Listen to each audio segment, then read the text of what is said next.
As the Madlanga Commission resumed its hearings this week, two SAPS officers gave sharply contrasting testimony, exposing a deep crisis in police leadership. One is Lesetja Senona, a Major General and head of the Hawks in KwaZulu-Natal. The other is a junior intelligence officer known only as Witness E. Testifying under witness protection, the junior officer delivered candid, credible evidence. The general, by contrast, became the picture of evasiveness and diversion. This contrast goes beyond rank or pay grade. It reflects a disturbing pattern emerging from these hearings. Junior officers risking everything to confront criminals, while senior leaders describe criminals as friends. In this episode, I examine both testimonies and argue that unless the top ranks of the SAPS are confronted and reformed, South Africa will not win the fight against violent crime. Hello everyone, welcome back to Joe Talks Politics. I am your host, Joseph Mosia. Let's get right into this.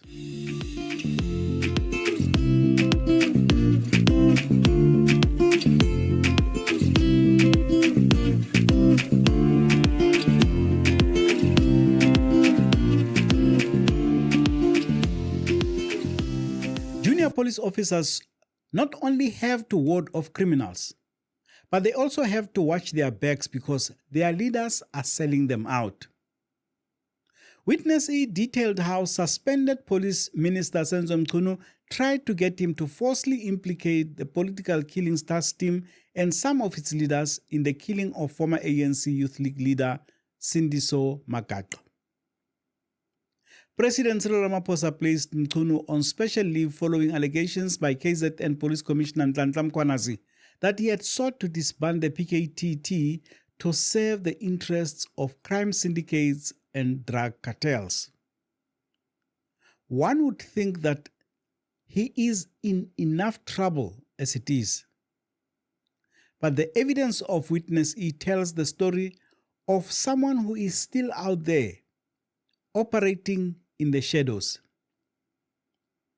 Witness E explained how he was victimized by his superiors because he had exposed their role in Magaqa's assassination. After Mchunu approached him out of the blue to talk about his work in this regard, he informed the minister of his struggles and how he had been overlooked for promotion. Instead of assisting him, the minister seized this opportunity to try and get Witness E to tell lies, including to the Madlanga Commission itself, about crime intelligence head Generals Dumisani, Khumalo and others. The minister started pressurizing me regarding the PKTT. He asked me if I knew of any victims of the PKTT or if I have any documents or reports that are damaging to the PKTT, and if I have them, I should send them to Kamokhelo Mokgotsi. And I informed him that I do not know of any victims of the PKTT because I have never worked with them. He then said that I should look for the victims and or evidence of people who were victimized by the PKTT, and should I find any, I should forward that information to Kamokhelo Mokgotsi. He detailed how the minister broke his own rule of not calling on normal cell phone numbers when he went to ground because he had not drafted the statement as instructed. The minister directed me that the statement should state as follows, and I'm paraphrasing. He said paragraph 1 should read as follows. During 2017, crime intelligence bought unlicensed firearms and stolen cars through the Secret Service account, and these guns and cars were handed over to the hitman Jabulani Mdunge, also an informer, and Sibusiso Ngengwa, who were eventually hired to kill the ANC Youth League member, Mr. Sindiso Magaqa. He said paragraph 2 should read as follows. In 2018, after the establishment of the PKTT, which is led by General Khumalo, the PKTT engaged with me and a statement was obtained and all details were given about the involvement of crime intelligence into the killing of Sindiso Magaqa. Paragraph 3 should read as follows. From 2018, after the establishment of the PKTT, General Khumalo was heading the PKTT.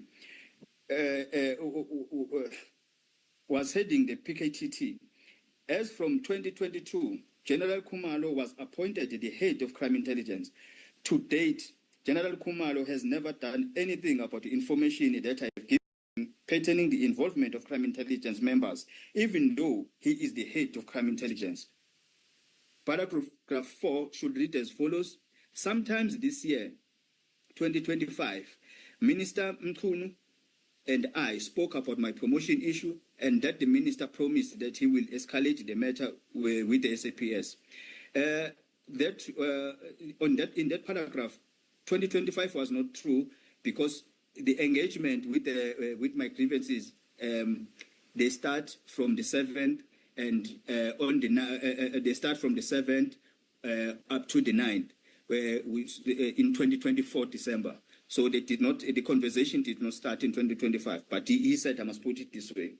Paragraph 5 should read as follows. In August 2025, the investigating officer in the case of Sindiso Magaqa informed me that the case is sub judice, and therefore I cannot make a statement or testify anywhere else without him being informed. Paragraph 6 should read as follows. In November 2025, the Madlanga Commission investigators consulted with me, but the commission is not calling me to testify.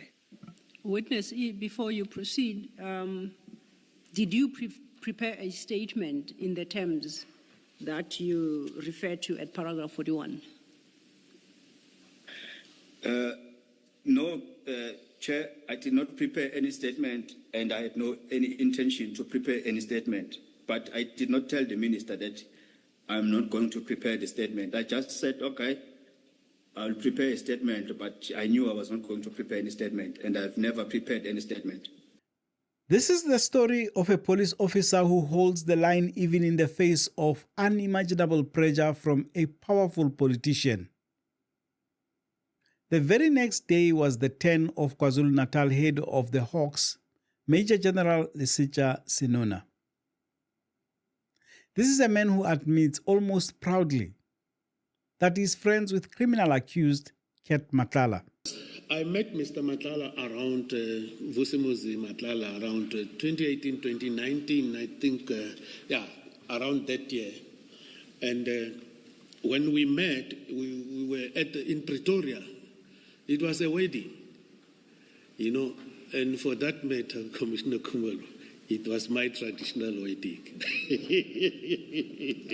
It was your own wedding? No, I'm not sure why you are addressing only me, General, but... Well, you see... So did you say that it was your own wedding? For that matter, it's my traditional wedding. Mr. Matlala was introduced to me through a relative of my wife whom she was dating at the time, and then they said he's the owner of Cat VIP Security Services. We exchanged numbers, and then I happened to like him, and then that day we never had to talk too much because it was my traditional wedding, and there was a lot of In this relationship of strong friendship and brotherhood, Senona goes on to suffer from acute memory loss when uncomfortable questions are asked about what kind of assistance he provided to Matlala. The third one on the very same date is, I trust that you are fine under the circumstances. Pause there. That is what you sent to Mr. Matlala, 28 December 2024, right? Correct, You sent to him, I trust that you are fine under the circumstances. Correct, Commissioner. So what were you talking about then? We've just gone through all of these stuff that's in the media. What did you mean under the circumstances? It was after he told me that they took his firearms during the firearm inspections. So all you knew about was the firearm? That is what we were talking about here. I was referring to here. Can you read the next message? The guy I went to see really helped.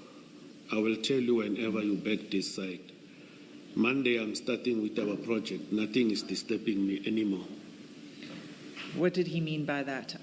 The guy I went to see really helped. This one, that specific one, I can't recollect. At page 2, you were discussing page 3 with Ms. Hassan, but in fact, it seems to start at page 2, where he says the penultimate WhatsApp message. He says he's the one that writes to you on the 25th of December at 17:18. He says, "Merry Christmas, Nduna. Sorry that night I met that guy very late, could not even notify you. I'm coming back again tomorrow, though he needs to give me feedback." Does that message have anything to do with the messages on the 28th? No, I don't think so, Commissioner. Okay, this is a different guy. I can't even say which guy is this one. Okay. But It's a different person. Yes, Commissioner. Okay, you don't need to say any more about it. Ms. Hassan will deal with it. The commissioners made it clear to him they did not buy his story. The issue was after the 5th of March article. You said in your statement, after that day you became weary and you started cutting ties with him. So what is being explored with you is whether after that date you cut ties with him or not. I said gradually I moved away, Commissioners. That is my response. I think I said it over 10 times today in this room. Yes, you've said it several times, General, but why did it have to be gradual? You have this article, it's making these serious allegations of tender fraud and other serious allegations. Why did it have to be gradual? Why did you not terminate communication there and there? I don't have a response to that because... Sorry? I do not have a response to what the Commissioner is asking me, that why did I not cut it there and there?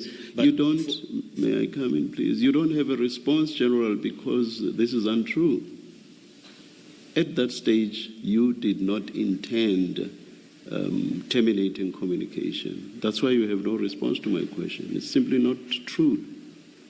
I don't agree with the statement, but for me, that is what I was doing, Commissioners. So from 5 March all the way up to the 13th of May, you are still gradual.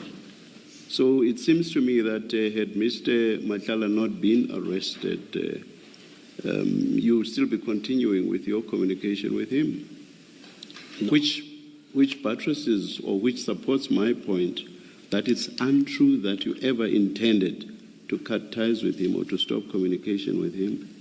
Commissioner, there was an intention. But when and how does that manifest? When and how does that intended termination manifest? Commissioner, when we deal with issues of terminating relationship, we take them differently. I hear what the Commissioner is saying, but there was an intention. You are a police official. You are a member of the Hawks. You find out that your friend, your younger brother, in quotation marks, is allegedly involved in criminality. This is something that concerns you and concerns you to the extent that you decide to cut off ties. You are a police officer. This is not just a relationship between ordinary individuals. Why did you not terminate communication or ties there and then?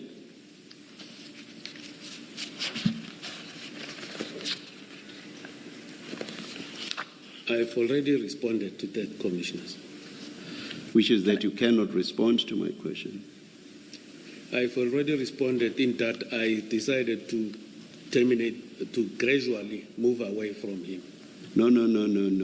That's not answering the question, because my question exactly goes to that gradual termination. So I'm saying you're a police officer, because you say people respond differently, and you may terminate communication differently depending on who you are. But my point is, you are a police officer.